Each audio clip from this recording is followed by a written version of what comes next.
no, we're just grinding it right down to about an 8-inch size piece, and then it goes to the other grinder. They'll grind it down to through a 4-inch screen, and then we dye it, and then we bag it, and we truck it out. So there's 3 steps. There's grinding it down. You grind it down twice, but the second grinder back there, right behind this machine, there's a grinder right there. It's got a dye plant that we built for it. So it grinds it down and dyes it, and then we bag it.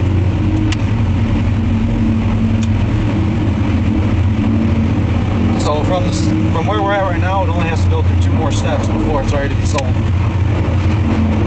Well, 2 more steps if it's sold for bags. If it's bulk mulch, it only has to go through 1 more step, which is kind of the whole purpose. The less we handle it, the more money we'll make.